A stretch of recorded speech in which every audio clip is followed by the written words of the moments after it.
अस्सलामुअलैकुम वरहमतुल्लाहि वबरकातुहू। उम्मीद है आप सब दोस्त खैरियत से होंगे। सॉरी, मैं आज कोई 8-9 दिन के बाद हाज़िर हुआ हूँ आपकी खिदमत में दोबारा।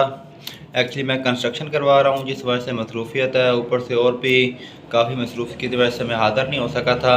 तो इंशाल्लाह आज हम अपना फर्स्ट टॉपिक डिस्कस करेंगे, what is common intention and common object. Common object and common intention के बारे हम तफसील से डिस्कस भी करेंगे, इनके इंग्रेडिएंट्स, इनकी टाइप्स, ईटीसी, इनका स्कोप वगैरह वगैरह वगैरह वगैरह हम सारा डिस्कस करेंगे। सबसे पहले हम इंट्रोडक्टरी पार्ट पे आते हैं। कॉमन इंटेंशन असल में है क्या? कॉमन इंटेंशन में हमेशा दो या दो से ज़्यादा मगर 5 से कम अफराद उसमें शामिल होते हैं। यह कॉमन इंटेंशन का एक छोटा सा इंट्रोडक्शन, और उनकी इंटेंशन सेम होती है। अब आ जाते हैं कॉमन ऑब्जेक्ट पे। जो कॉमन ऑब्जेक्ट होता है, कॉमन ऑब्जेक्ट में 5 और 5 से ज़्यादा अफराद, 5 या 5 से ज़्यादा अफराद शामिल होंगे। उनकी इंटेंशन सेम नहीं होगी, उनका ऑब्जेक्ट, उनका पर्पस सेम होगा। कॉमन इंटेंशन और कॉमन ऑब्जेक्ट असल में आज तक कभी भी सेक्शन 34 अकेली एफआईआर में नहीं लगा। सेक्शन 34 के साथ और भी सेक्शन अटैच होते हैं तो देन एफआईआर होती है, अदरवाइज एफआईआर नहीं होती।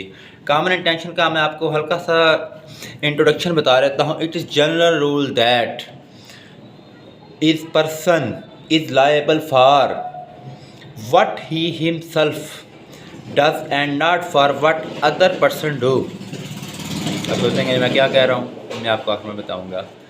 But Pakistan Penal Code 1860 provides situations where a person is held liable for the consequence of an act of another, even though he has not it himself. This is called the doctrine of constructive liability. Common intention में constructive liability हमेशा आएगी। Section 34 of Pakistan penal code 1860 and section 149 of Pakistan penal code 1860 tells us about common intention and common object of Pakistan penal code.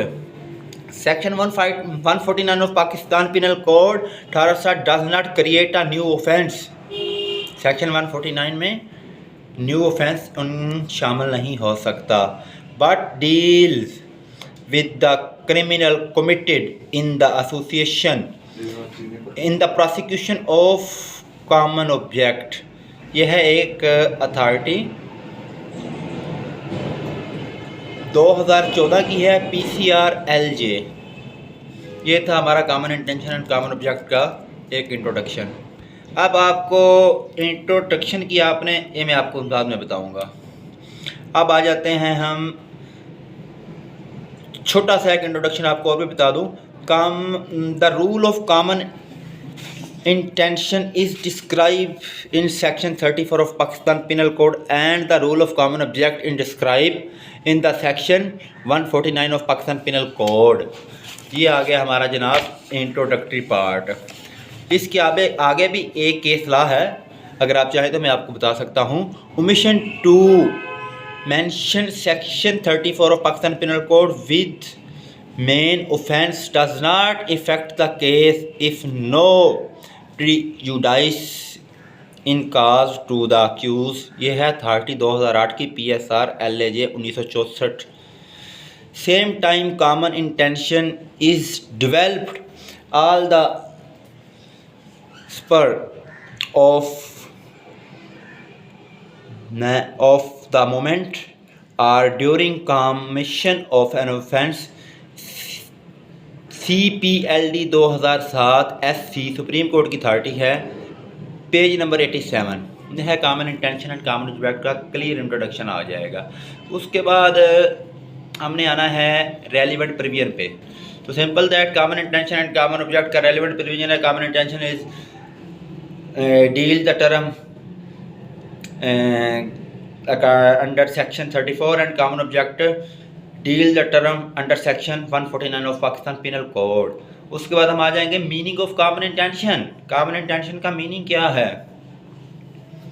Common intention की meaning को मैं आपको थोड़ा सा बताता चलूँ कि इनके बेशुमार मीनिंग निकल आते हैं, लेकिन जो अकॉर्डिंग टू लॉ बताया गया है मीनिंग, अगर आपको कानून के मुताबिक मीनिंग नहीं आता तो आप अपने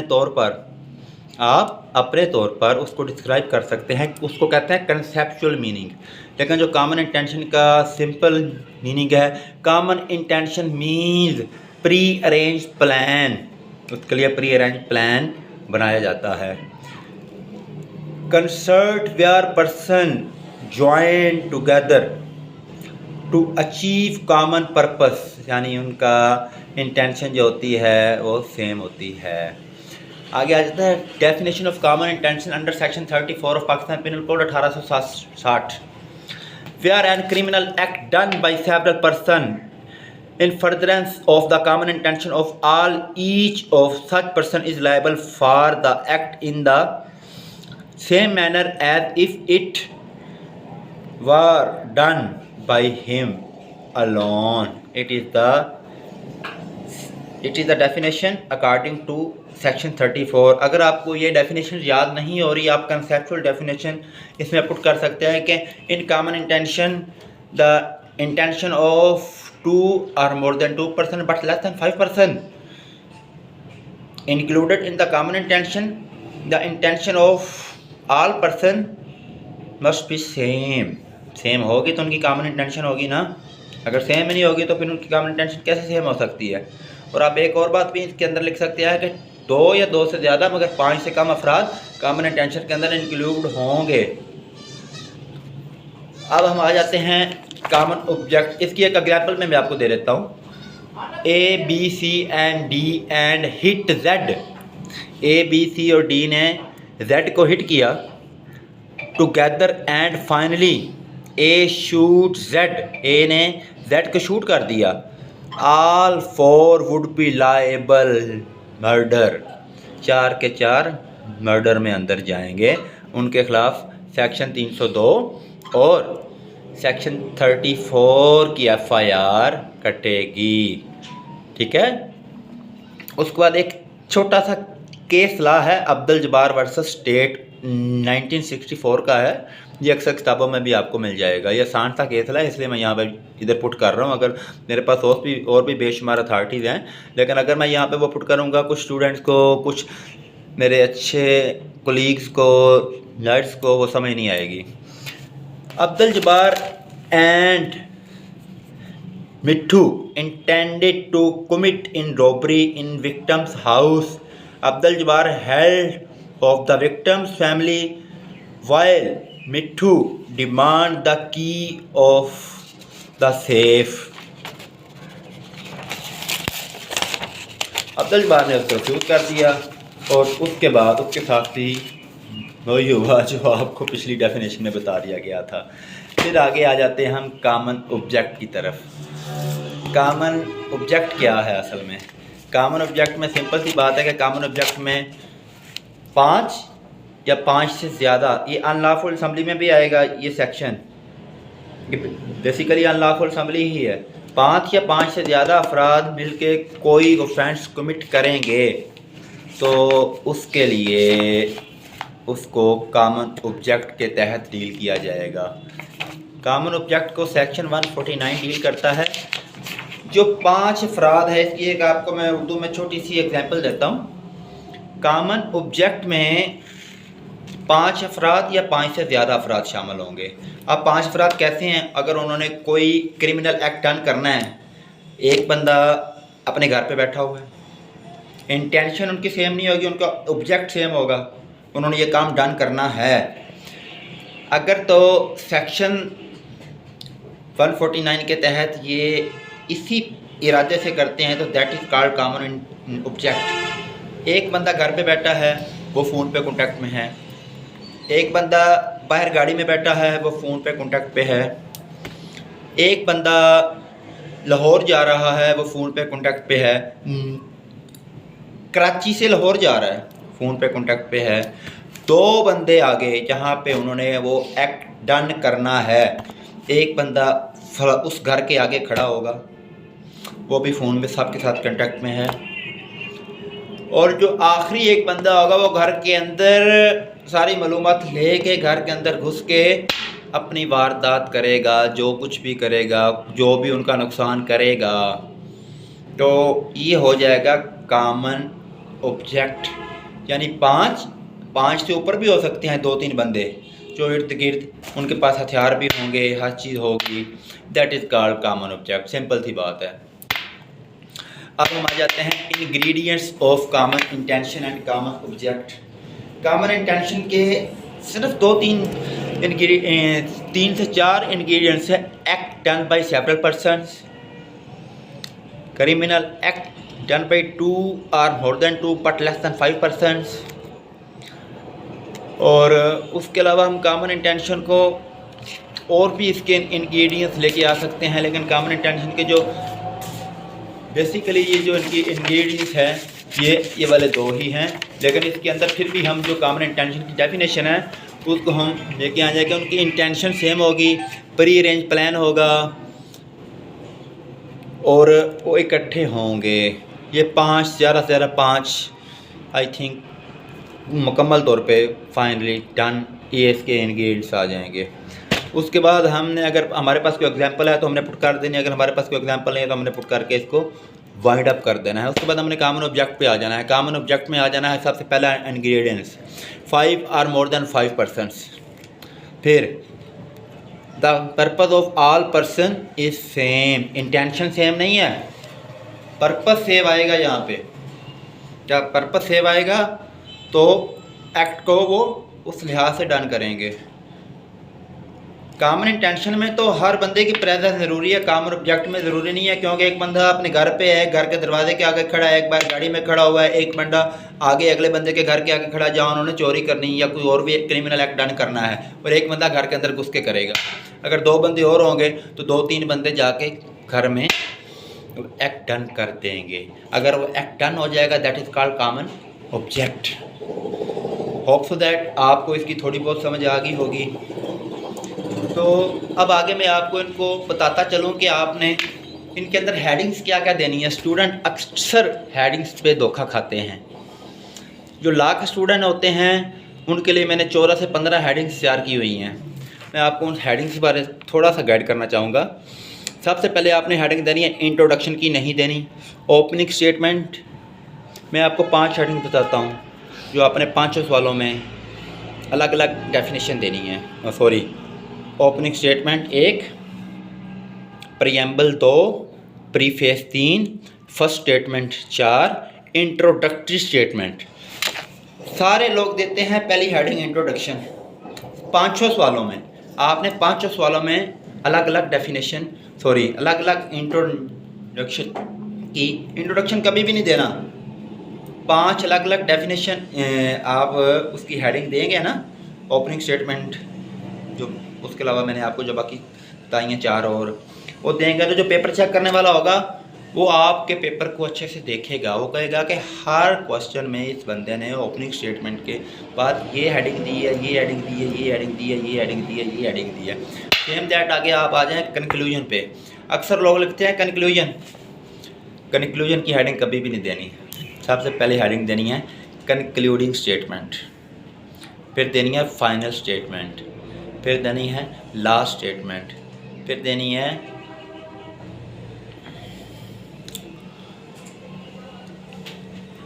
एंडिंग स्टेटमेंट, फिर देनी है फाइनल स्टेटमेंट। अगर आपने और भी देना चाहें तो आपने ये देनी है कंडक्टरी स्टेटमेंट। ये आपकी हेडिंग हो जाएगी। जो पेपर चेक करने वाला होगा वह हैरान हो जाएगा कि इस बंदे ने ओपनिंग स्टेटमेंट में भी ऐसी 5 हेडिंग दी और एंडिंग में भी ये 5 हेडिंग दी।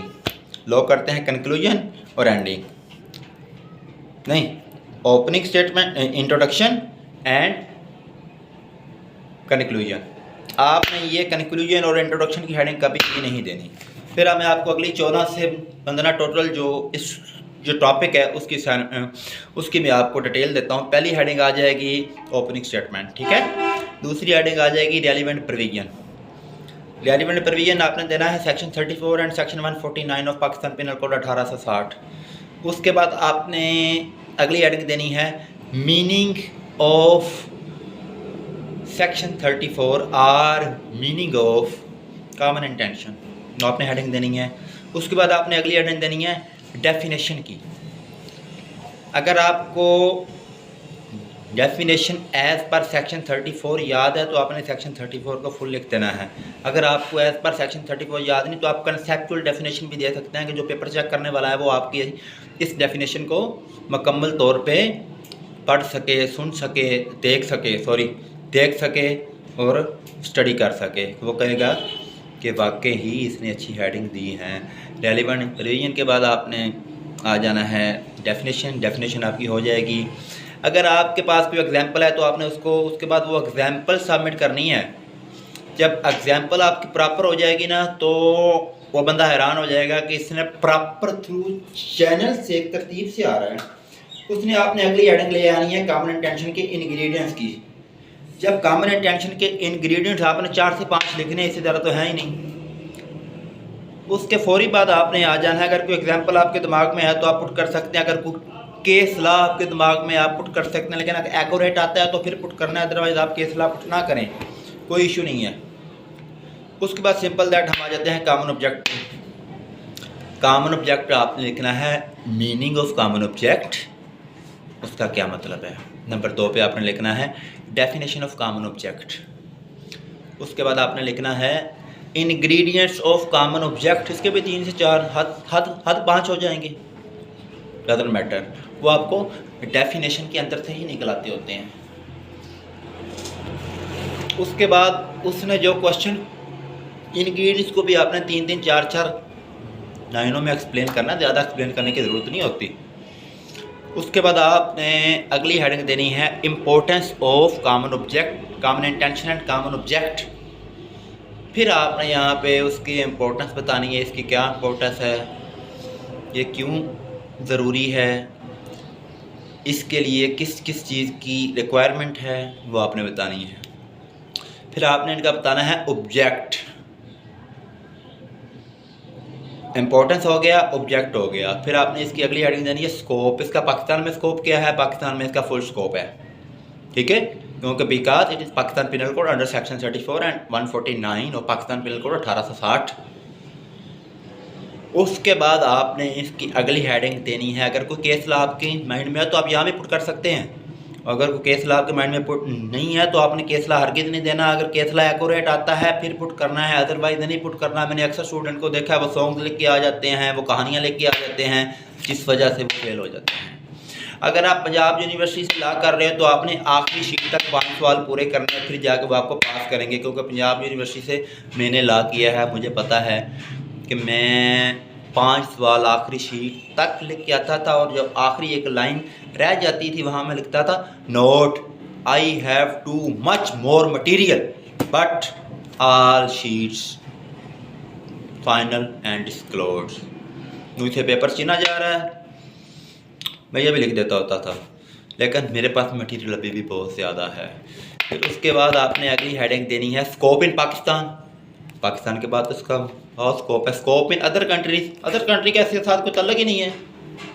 लिमिटेशन पीरियड की भी एक हेडिंग देनी है, लेकिन limitation period according to FIR के मुताबिक होगा कि एफआईआर में कितना डिले हुआ है, कितना डिले नहीं हुआ, जो भी सूरत हाल है उसको आपने मुकम्मल तौर पे उसको आपने डिस्क्राइब करना है। उसके बाद आपने अगर कोई और चीज़ इन्होंने पूछी हुई है तो ठीक है, नहीं तो फिर आपने अगर उन्होंने ये पूछा हुआ है कि and also describe the difference between both of them, आपने सबसे पहला डिफरेंस देना है meaning, number 1 relevant provision, 2 number 3 number of persons, 3 फिर ऑब्जेक्ट, इंटेंशन, और उसके बाद आपने जो आखिरी देना है कि प्रेजेंस के कॉमन ऑब्जेक्ट में कितने होंगे, कॉमन इंटेंशन में कितने होंगे, ये 6 दे देंगे। I think it's enough. और फिर जब आपने एंडिंग पे आना है, आखिरी स्टेटमेंट आपने देनी है कंक्लूडिंग स्टेटमेंट। कंक्लूजन हरगिज़ नहीं देना। सबसे पहला फिक्रा लिखना है। लोग स्टार्ट करते हैं in the and I can say that, etc वगैरह वगैरह वगैरह।